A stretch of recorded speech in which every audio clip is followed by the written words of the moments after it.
I'm very excited to bring up this first comedian. He's hilarious. You'll love him. Make some noise for Mr. Jim Sharp, everybody!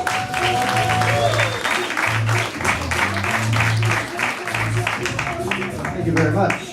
Alrighty, my name is Jim Sharp, and I am an alcoholic. Oh shit! That meeting's tomorrow night up in Wexford. If anybody's interested after the meeting, I can show you where. I've been sober for 3,802 days, but really, who's counting after all?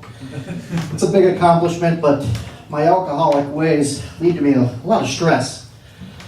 And I almost went off the wagon about 2 weeks ago. I had a small little nervous breakdown. I was simply brushing my teeth, and I look up in the mirror, and I see a little speck in my eye, and it freaked me out. Now, I'll explain to you why it freaked me out. For years, I've been telling friends, family, basically anybody that would be listening, from my eyes up, I felt I had a perfect human body. I got a beautiful set of blue eyes, a perfect hairline, and just the amount of salt and pepper hair that gets you anywhere you need to go. So again, I'm looking in the mirror and I see this speck, and I blink about 500 times hoping it would go away. Of course, it didn't. So now I'm freaking out. It's coming every day. I see it in the mirror and I'm getting more and more pissed off. Thankfully, that Sunday I go to family dinner. We have 3 optometry friends in the family, so they're all there at dinner. And I ask them, hey, what's going on with my eye? They all take a look. Oh, don't worry. It's just a benign little thing. It's a little lipid. It'll be there the rest of your life, but it's completely benign. Don't worry about it. And I don't know if you remember from 9th grade biology class, but lipid is another word for fat. So now I got chubby, fat fucking eyes. My perfect world has been crumbled at the eyes. Thankfully, I didn't fall off the wagon. I'm still sober, but now, as you can tell from the eyes down, there's a lot of work here that needs done. So what I've been doing lately is trying to get back in shape, and started walking North Park weekly with my dad. He's a retired guy in his mid-60s. He works out 5 days a week, so I'm barely able to keep up with him as we walk North Park. It's embarrassing. I got shin splints, sore knees, just completely dragging. He asked me at least 50 times, "Are you okay? You gonna make it?" It's a hit or miss situation every Saturday morning. So keep your eye on the news. You might see me there one Saturday morning. I also started eating healthy, teaching myself how to cook. So I'll go into Aldi's, and being an alcoholic, I like to overdo a lot of things. So I'll walk up and down every single aisle and look at every single item. The last time I was there, I spent $186 on groceries. The lady's like, "Oh man, you and your family are going to eat good this week." I didn't have the heart to tell her I live alone in my studio apartment in Mars. Finally, I figured best way to get in shape, let's go do some sports. You used to do it growing up, might well get back into sports. So I joined a co-ed softball league. It was all good and dandy. There's a girl on the other team who I was slightly interested in, so we're playing her team, and I'm giving her a bunch of shit, not letting her get on base. She hits a little blooper, and I try to make this diving catch. Twist my ankle, get myself a high ankle sprain, jam my pinky into the ground, stove my pinky, bashed my head. It was just embarrassing all the way around. As she walks into second base, she proceeds to tell me she has a boyfriend for the last year and a half, so much for that relationship. But the biggest thing about being an alcoholic, thankfully I now have a program I can go to a couple times a week. I work a nice 12-step program. But I still have a lot of character defects. I'd say my biggest one is obsessing. I can obsess over the stupidest shit in the world. Lately, the biggest thing I've been obsessing about is TV commercials. And I'll sit on the couch and I'll think about that commercial for hours. And right now, the one that's got me so angry is Red fucking Lobster. Let me explain. It starts out innocent enough. Pretty little lobster comes flying in and out of the screen. Gorgeous dishes. Eat all you can for $9.99. It's Lobster Fest. And then out of nowhere, a big fucking hand comes flying into the butter sauce. It goes all over the TV. It's the most off-putting image I've ever seen on television. It's disgusting. I want to meet the man behind the hand. I can imagine his name being Carl. I want to sit Carl down and be like, "Listen, bro, we got Shrimp Week in about 6 weeks. If you keep pulling this shit, you're not coming with anybody. Get your shit together, Carl. You're an animal." Oh, I obsess over and over. So finally, I got Carl trained. I'm pretty convinced. So we're over at Shrimp Week. It's the first night. I turn my head for a split second, and sure enough, Carl, right into the butter sauce. It's all over the table. It ends up all over me, my friends. It's, "Carl, you are an asshole." So sure as shit, I go to the bathroom, clean myself up a little bit. In men's rooms nowadays, they have these things called the Vortex. It's a hand dryer from hell. You gotta be careful with these things. You put your hand too close, it will rip the pinky right off your hand. I've lost some skin on these things. It's crazy. Long story short, I'm in there, trying to clean this butter sauce off. I get my hands in there. Next thing I know, I feel a huge suction. Boom. One of my chubby eyeballs is on the floor. Thanks a lot, Vortex. Thank you very much, everybody. My name is Jim Sharp.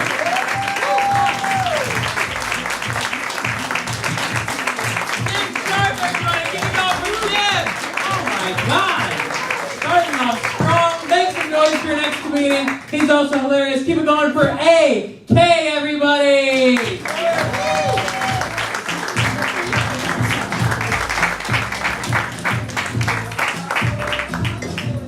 Good evening, everyone. My name is AK, and my life sucks. It's not because of my name. So I was back in office after a month-long vacation. My body walking on in my office, and my mind is still on Clearwater Beach. First person I see is my boss.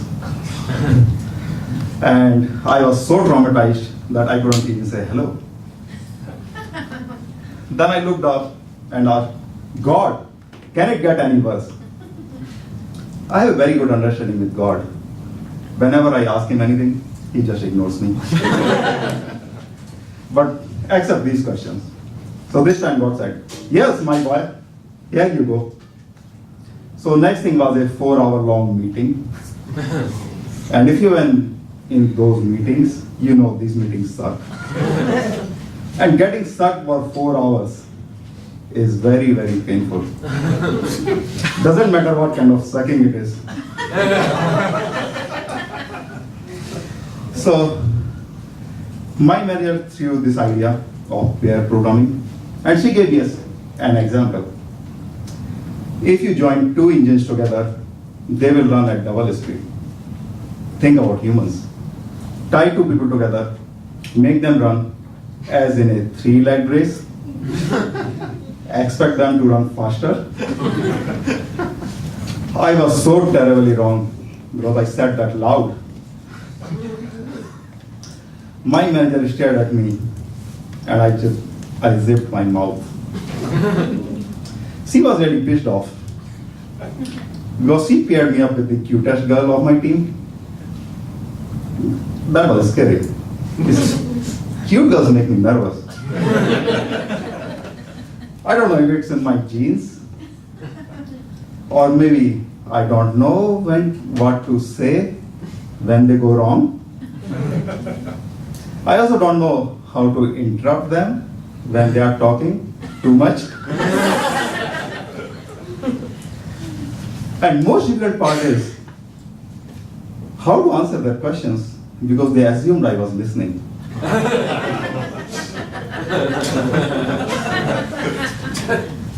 I thought this girl is just too cute to work and she won't bother me. I was so wrong.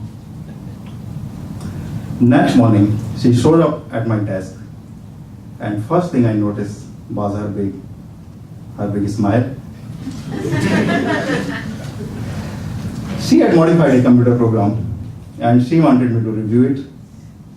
I looked at the program and I instantly knew it will fail. Because I saw that tongue out smiley, like this. And I wondered what it is doing in a computer program. And then I saw that winking smiley. If you guys think that girl is a bad computer programmer, she is not. She is just a cute human being. Problem lies with computers. Because computers work on logic. And logic sucks. Come on, we are human. In human world, logic sucks. Which I agree that logic can solve any problem of our life. But when it comes to solving our problem, we rely on other methods like crying, fighting, arguing, blaming, anything other than logic. Though I learned I should take logic seriously. So when it comes to fixing a computer program, I use my logical brain. When it comes to fixing my own life, you already know, which sucks. I go to a bar and order a drink. Thank you. Good night.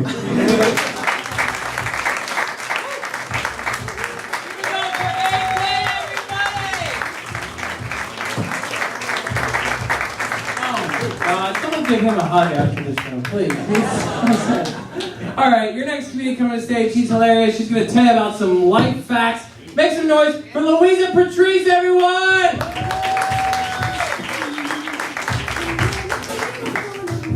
Hi, I am so glad to be here. I have had such a shitty week. Literally. I mean, a near-death experience? Yeah, tough one. Anybody ever have a colonoscopy? Yeah, beautiful, right? So the thing about a colonoscopy is you have to take a 2-part process prior to this. It's a prep, okay? And I was so naive. I thought, all right, what am I going to do? I'm going to drink this drink.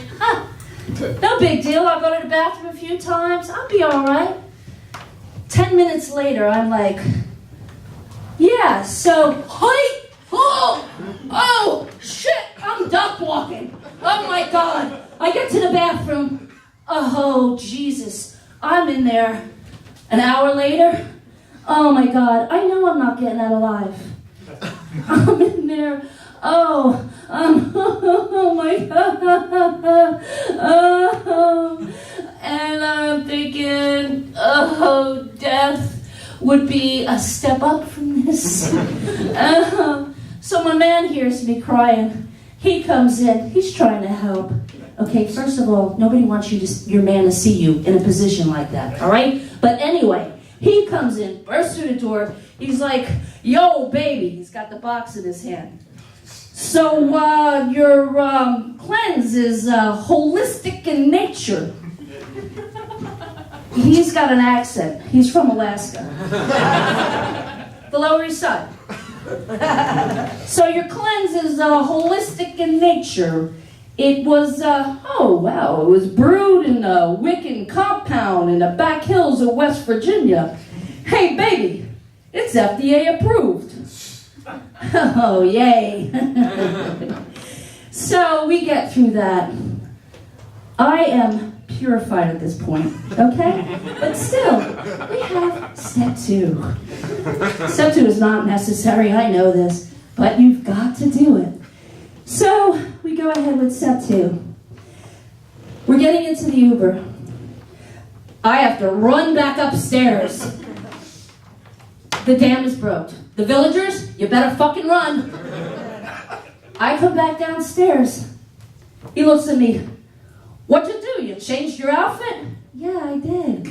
What's the matter? Your shoes didn't match your purse? What? Okay, we get in the Uber. We're driving there. All right?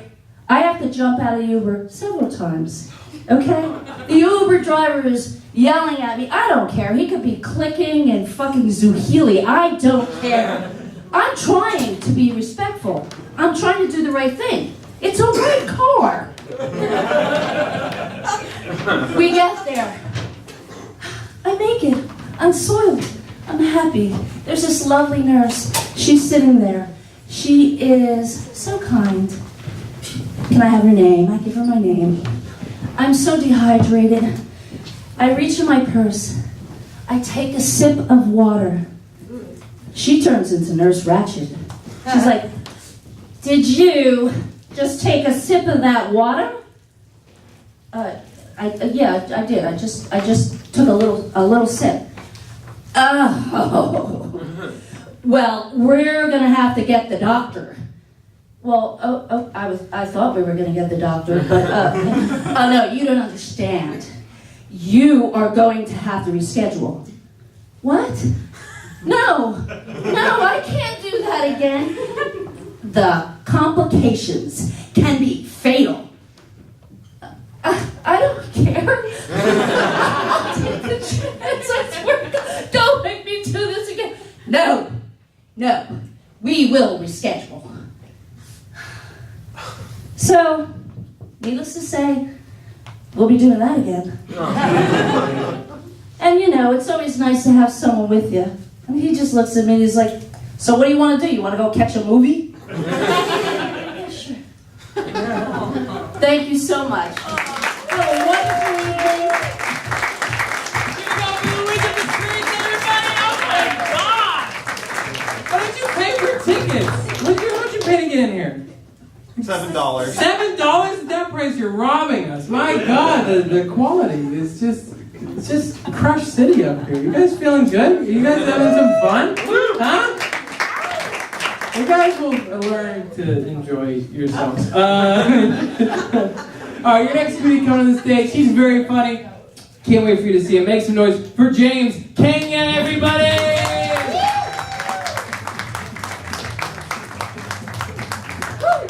Hello, everyone. Man, I am feeling good today.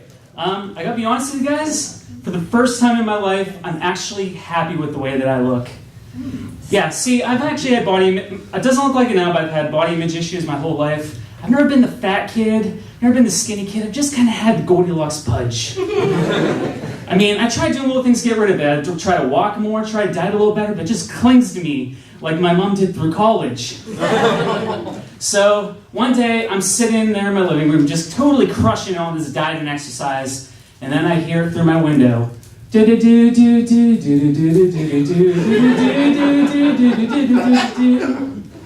I am pissed.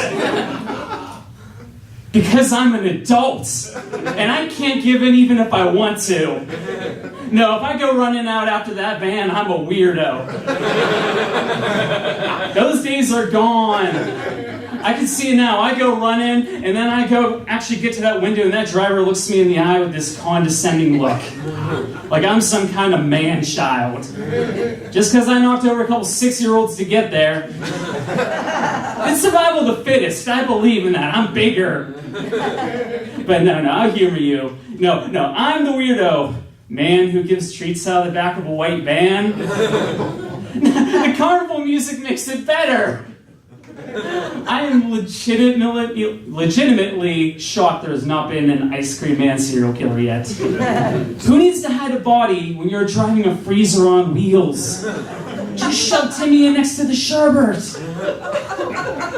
I can see it now. I'm gonna go up to one day. Hey, can I get some Jimmy's on this ice cream? Oh, I don't have any of him yet. I got some Henry. I'm sorry, what? I got strawberries in the back. So, off ice cream right now. Little weirded out by that. So I've actually been trying to do other dieting things though. I had to learn what kombucha is, which is essentially mushroom water that people drink on the premise that it's disgusting, it has to be healthy. I've also been getting into running, which I think is completely pointless if there's no ice cream afterwards. So I've been going through this torture, just denying myself the little happiness in life for like 2 months now, day after day. And the more that I do it, the more I love it. Because I'm getting those little improvements, you know? I feel a little better each day, becoming a better me. Sometimes I'll look at myself in the mirror after a workout and go, ooh, you're sweaty. I don't mean to brag, but I'm up to like 7 grocery bags with one arm. Sometimes I get it all in 2 trips.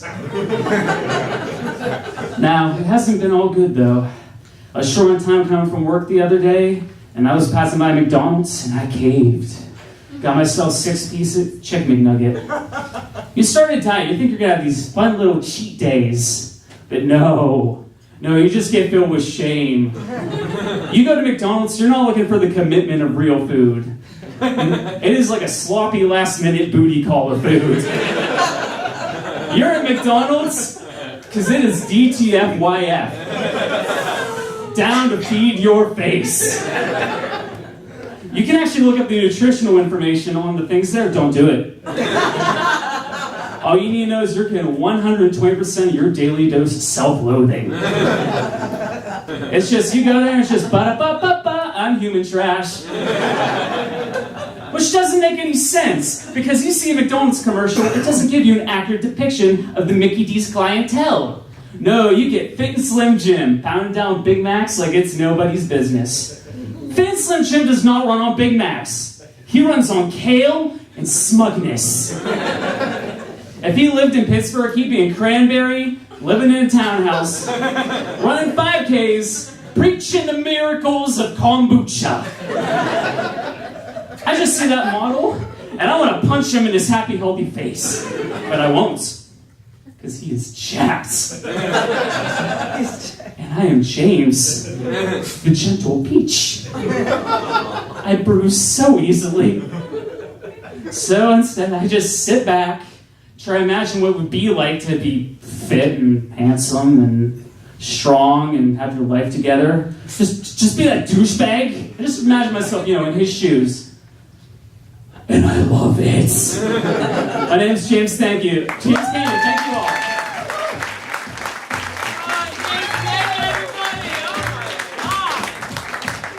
Killers coming out here. Alright, make some noise for your next comic. She's hilarious. Keep it going for Sean McCarthy, everybody!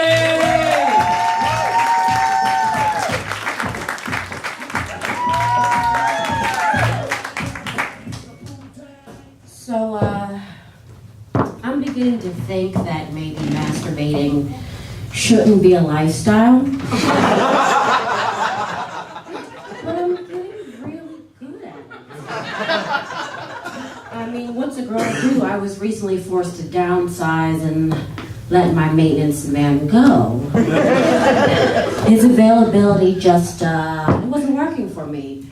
Apparently, it's a fucking burden, one quality penis. I don't know about my ladies out there, but I take the business pipe cleaning quite serious. If I wanted a questionable and disappointing sex life, I'd be in a loving relationship.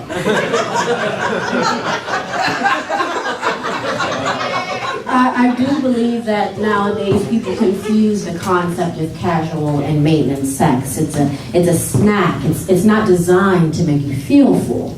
But don't get me wrong, you can absolutely get caught in a years-long booty call, and I think that's where the misconception comes in. But it can happen, a decades-long, drawn-out, soul-sucking booty call with absolutely nothing to show for it.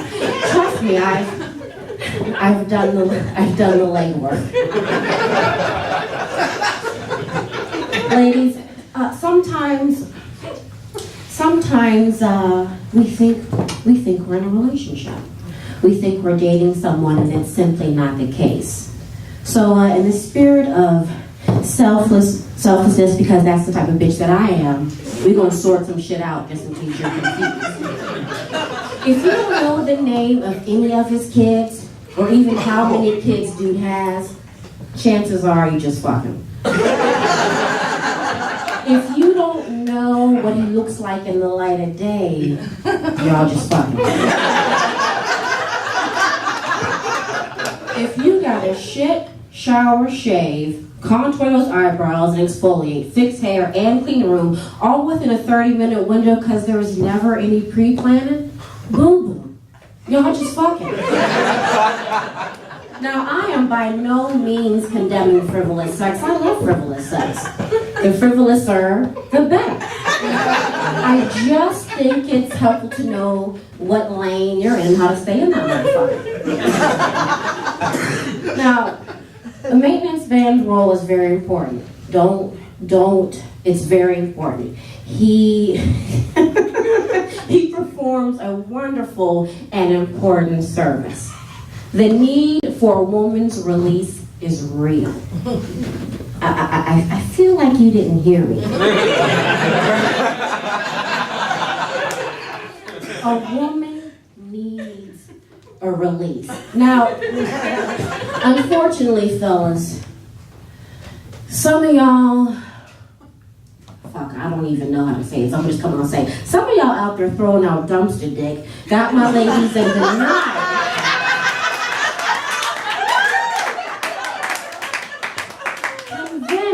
They can go without, but that's a story for another day. But my maintenance man, he just wasn't cutting it, limited availability. He wanted me to jump to when he had an hour or two to spare. Please, he had to go. I don't care that you got a million kids. I'm not concerned that you got a million babies' moms to manage. I don't even care how many jobs you gotta keep to stay the fuck afloat. My pussy takes precedence. Handle it accordingly. one with a bright future or one that got it going on. But a solid maintenance man, he's an energy and time saver. You ain't gotta cook for him. You ain't gotta clean for him. And if you're seeing someone whom you actually respect, a solid maintenance man can act as an excellent buffer just in case you're trying to keep from being a hoe. I personally don't get the whole hoe slut shaming thing. I think that being a hoe would have its rewards. They say you can't turn a hoe into a housewife. The fuck you can. Hell, a hoe motivated, that bitch got shit at stake. What you can't do is turn the help into your husband. He's not built for that shit. It will only confuse him. That's what's wrong with this country now. They help heading up households because you got 3 eggs left. Stop that shit. He is there to put a spit shine it and blow that back out. That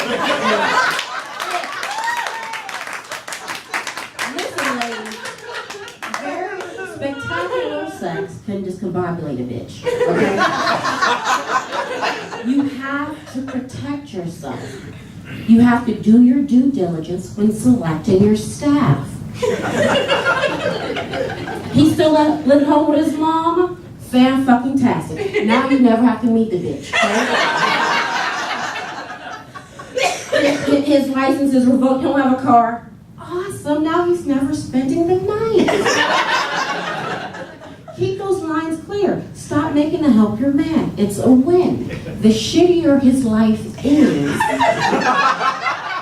the better he'll be at maintaining your shit. And the best part is, you won't do no stupid shit like trying to parlay it into something respectable or meaningful. Thanks, guys.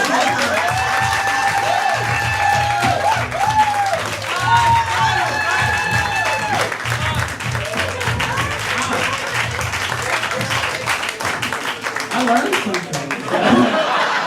I was back there with a notebook. I was like, this is some good information. I'm about to change my life. All right, guys, are you ready for your next comedian? Come on, are you ready for your next comedian? Everybody make some noise for Max Stanahar!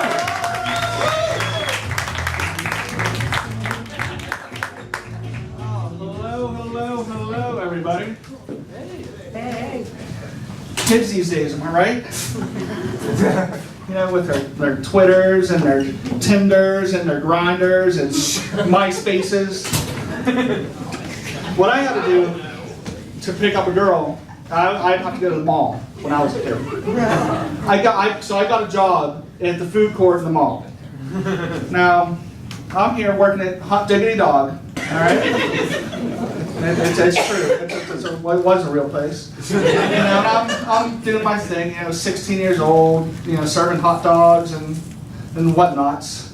And Sally, she had a job over at the Arthur Treacher's Fish and Chips, right next door to me. You know, she loved coming over and always getting some lunch. And one day I decided, you know what? Well, we can just talk. I'm gonna go get something to eat over there. Now. I'm 16, you know, I'm pretty clueless, you know, I don't know how to pick up girls, I still don't know how to pick up girls, and I really don't realize I am sometimes, and I go up and I'm like, hey Sally, how's it going?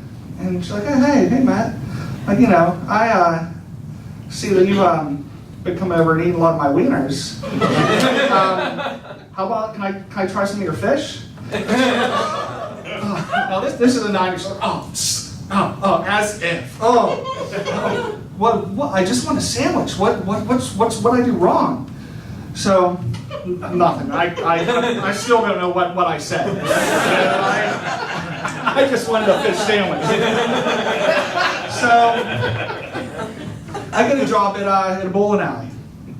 Now this is one of my favorite jobs ever. You know, I was the guy that would go and chase the pins and the balls would get stuck. And Sally, she decides to come with a bunch of friends, and she gets a ball stuck way underneath where the pins are, and you know, I hear, We got a stuck ball in lane 5. So I'm like, oh, excited. I'm like, all right. Now, I go down. You gotta be very careful. Tasting, there we go. So, it's very dangerous going down a lane trying to get a ball. You gotta be very careful. So, I'm going down. And when you get down to the bottom, a tip, if you guys ever get in a situation where at the bottom of a bowling lane and you have to get a ball, you don't step on the lane, all right? Just let you know. You gotta straddle that lane. Now, Sally's down there waiting for this ball, and I'm just excited. I gotta take my time, so I go down. And I reach down. I'm all excited because I got that ball. Hey, Sally. And she's like, hey. She's like, here, you want to hold my balls? What?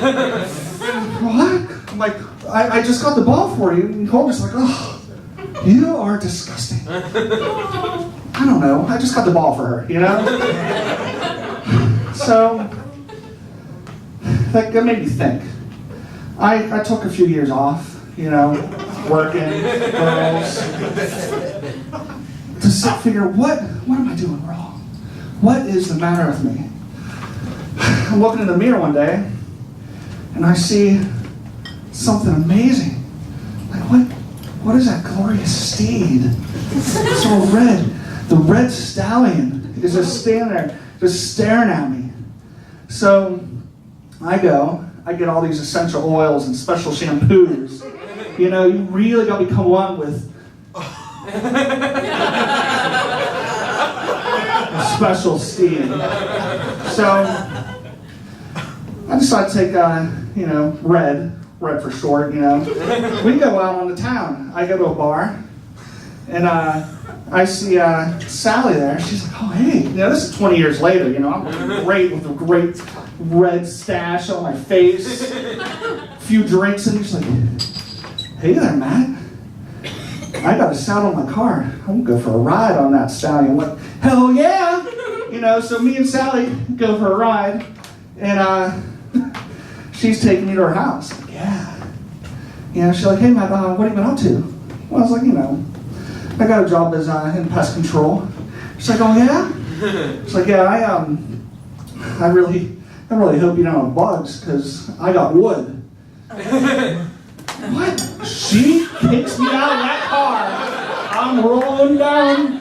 She's like, what did I say? It's like, I have a wooden belt buckle. I don't want that to get damaged. So,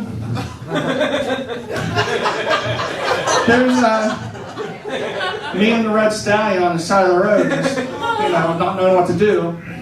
And I don't even have a saddle. So I go and a car pulls up. I'm like, hey, do you need a ride? I'm like, oh, that'd be great. That's awesome. She's like, no, I'm talking to your mustache. What? Well, now I'm still alone and jobless.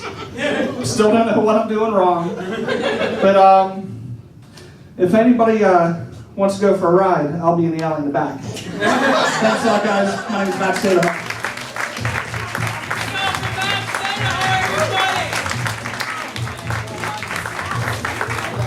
For a ride later, I would sign up. You know what I mean? I don't know what this guy's going to turn into. Let's see what happens. You guys ready for your next comic? Make some noise for the very funny Erica McGowan, everybody!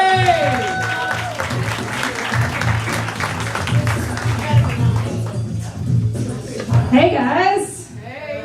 So I've got some news. I met a ghost. It wasn't in the traditional way. No, I met her online. Apparently Ancestry.com has this new service that if you say the name 3 times, your ancestors just show up. So I decided to try it out. She was looking to haunt somebody, and I was looking for extended family members, so it was a match made in heaven. As the kids say, it was a real spiritual connection. No, her name's Maggie Murphy. It's a real Irish name. We're kindred spirits. We're bros. So I think we're gonna hang out someday. So I decided to go running. I'm not a runner, but Maggie, she seems to be pretty good at coaching me, and it's not because she's chasing me. No, she kept, doing the normal things, like chanting, like, you can do one more, you got this, keep going. And I was like, yeah, I can. 8 miles later, I was like, shit, I'm gonna need a safe word. No, it got bad because my hips were sore and I could barely stand, and I was actually afraid people were looking at me, and that's when I knew this is the walk of shame back to my apartment. So I'm like, hey Maggie, what happened? And she was like, sorry. Common misconception. Apparently, ghosts aren't used to modern technology, so she heard the techno in my headphones and thought she was at a house party. She's pounding beers, and I'm pissed that she didn't invite me. Like some friendly ghost I have. No, I'm not really mad about it because alcohol can actually be a really great motivator. Or at least that's the theory I had until I decided to take that theory to work. No, so I go to work, I pound my 2 beers, and I start thinking okay, I got this one. We're all gonna start chanting tasks. And then nobody would chant with me. And so I start stapling it to the sink. And now people are just looking at me. And my manager comes over, he's like, okay, we're gonna need to take your office keys away. You're not allowed to office tonight. So, theory disproven. No, actually, I work as an assistant director in TV. And the Me Too movement, it's a real thing. And it's starting to, take a foothold in our industry. And ever since then, now I have to go to seminars about how to not sexually harass somebody. So I started to think, what is the sexual harassment in my life? Turns out it's catcalling. It's a problem. And so I started thinking, where did that word even come from? I'm thinking a guy was literally watching a girl's crotch walking by, and but pussy calling doesn't have the same alliteration. So cat calling it is. Pittsburgh, you guys, sorry to say it, I found out are shitty cat callers. It's a little half-assed. Frankly, I think it's a little complimentary. So I'm walking down the street and this kid, he's like, hey, nice shoes. Okay. That's supposed to be a pickup line. It's supposed to go, nice shoes, wanna fuck? But I didn't get that. He totally botched his chance. Another time this guy actually said to me, hey, are you married? No? Well, your boyfriend better get on that. I mean, yes. No, actually, my mom would high-five that guy. You know you've done a bad cat call when my mom would agree with you. So I figured it out. Here's a few tips if you want to take your cat calling from complimentary to horrifying. 1, objectify a part of the body. 2, definitely use body language to make them feel uncomfortable. And 3, when in doubt, make it her fault. That's a real tactic, guys. So, how do I know this? I did it. I'm sorry. I didn't mean to. I'm on the street corner in Manhattan. This girl walks by, and I go, nice lips. I'm sorry. That sounds horrifying. I was trying to compliment her lipstick. She totally ignores me. So I start to follow her, and then I ask why she can't take a compliment. No, it wasn't great. I'm so sorry. But basically, one day, if she ever goes public with it, I could actually lose my job, And then she has a Me Too story. Okay, everybody, thank you very much. I'm Eric.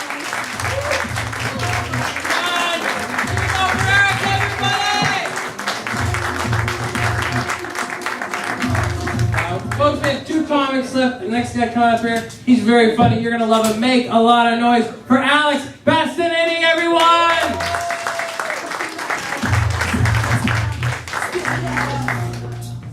My parents think I'm a pervert. I am.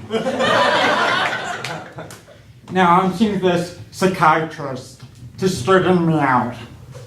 I was like, why? Viagra does it the same thing. Except Viagra doesn't make me look at his dick.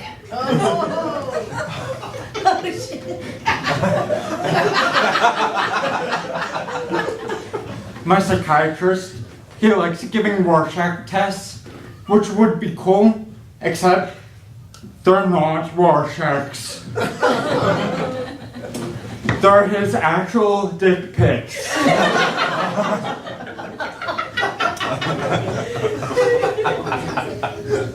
It's part of his holistic treatment. I'd recognize his penis anywhere. He has a mole shaped like a naked lady. The worst part about therapy is when he asks what I see. Your penis. And in this picture, your penis. What about this one? Is that Marilyn Monroe? No, that's my penis. Are you stupid? But therapy has helped. Being more perverted. Do you remember your first crush? I do. I was 3 years old, and my sister had this Barbie doll of Baby Spice.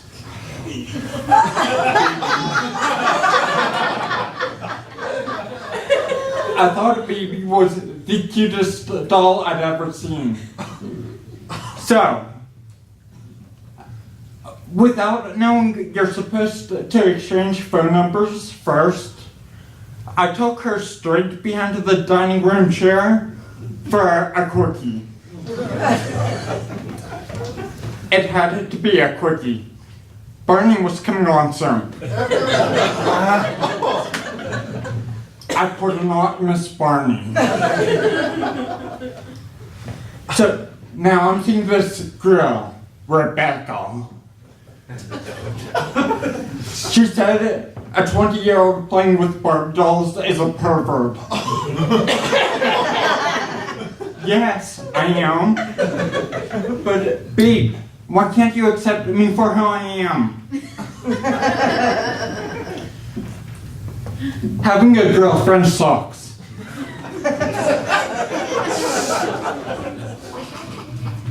You have to pretend it like you care about her?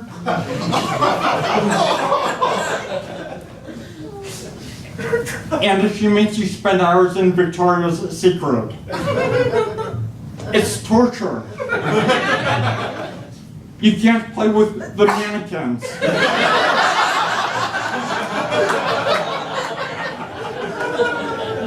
Mannequins are like grown-up Barbie dolls. Except dating a mannequin is called shoplifting.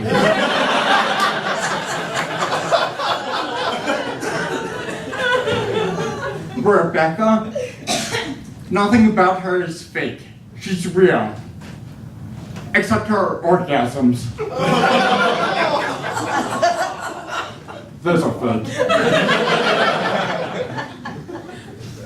So, recently, I found out that they're closing Toys R Us. This upsets me. Where am I going to get my Barbie dolls? Well, I was doing some research, and I found out they have toy stores in Mexico.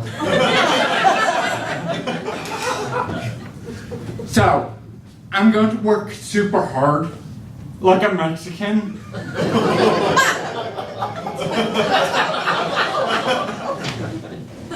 Then, when they deport me, I'm going to have all of the Barb dolls to myself. Gracias. Thank you very much.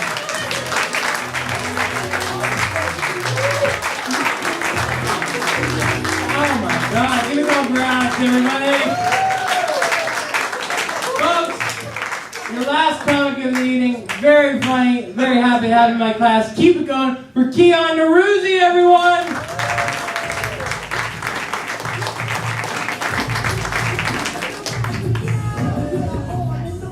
Thank you.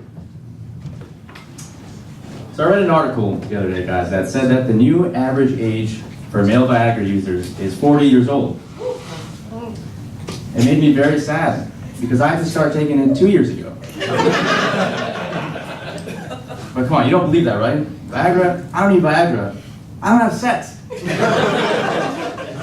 No. You know, I've been growing out my hair recently and I've been getting actually a lot of compliments. It's been nice. And I walk down the street and I hear, people are like, "Hey, Uncle Jesse!"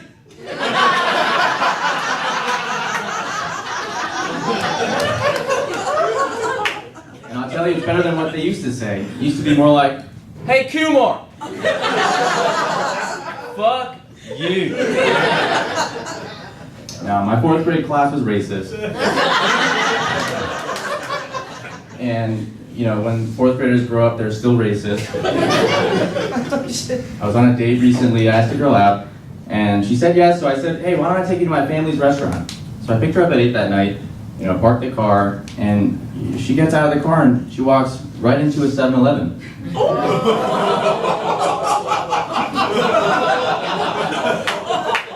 And I'm like, "Why are you going in there?" She says, "What, this isn't your family's restaurant?" And I said, "No, that's racist. My parents own an Olive Garden, and no endless breadsticks for you tonight." The girl's name was Gail. And to be honest, I didn't know that they made Gales anymore. I thought that ended in 1953. And I have this theory, it's that Gales aren't born, they're chosen. When a woman turns 40, they get a letter in the mail. It's almost like jury duty. It says, "Hello, welcome to your new life, you'll be Gail now. Here are 3 kids, a perm, and 14 seasons of Dancing with the Stars. Enjoy them." Incredible. Yeah, she said that we weren't a good fit though, but what can you do? I think one of the reasons that I'm so bad at dating is because you learn these things from your parents at a young age. And my parents are from Iran. It's actually illegal to date in Iran. There's a death sentence for this. And a lot of my ancestors, a lot of guys, they'll joke about what they would do for sex. I don't believe them. My ancestors, they had to risk their lives just to get a hand job. I can't even make it to the friend zone. Okay? Could you imagine what that's like in Iran? You're going out, me, Ahmed, Muhammad, we're having a good night at a club. I'm like, "All right, guys, I'm gonna split, but whatever you do, don't have sex tonight, because I don't want you to get killed, and you gotta be at brunch tomorrow morning." Show up to brunch, no one's there. All of a sudden you see Ahmed running down the street. You're like, "Hey, where's Muhammad?" He's like, "Keon, he was getting it down with Fatima at the club last night. He went home, they had sex, man." It's the only time you'd ever be sad to hear that from your friend. Another thing that I feel like I'm not that good at is making friends. I graduated college recently a couple of years ago, and it's much different making friends. I was on the phone the other day with a guy I met. I was like, hey Terry, how are you? This is Keon. Listen, I was wondering, would you want to hang out at some point, like grab a beer? Felt like I was in preschool again. Yeah? Great. Does your mom want to call my mom? You finally get to the thing, and it's almost even more awkward, and you don't want to reveal too much about yourself, Finally, I felt like I could be vulnerable. I told him that I was, into salsa dancing. But he felt vulnerable enough to tell me that he was a Klansman. And the more I thought about it, I was like, I don't really have many friends. Maybe those guys are cool.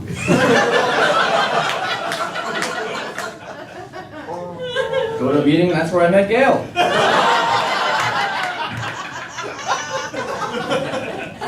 the last thing about being Iranian is I feel like growing up, I didn't have a lot of role models, you know what I mean? A lot of my white friends, they looked up to guys like Paul Ryan, I think. I really felt like I only had two options: ISIS and Uber drivers. And I want to be on TV someday. There was only one option for me. Thank you very much. I'm Keon. Give it up for Keon, everybody! Thank you so much. Another round of applause for the comedian.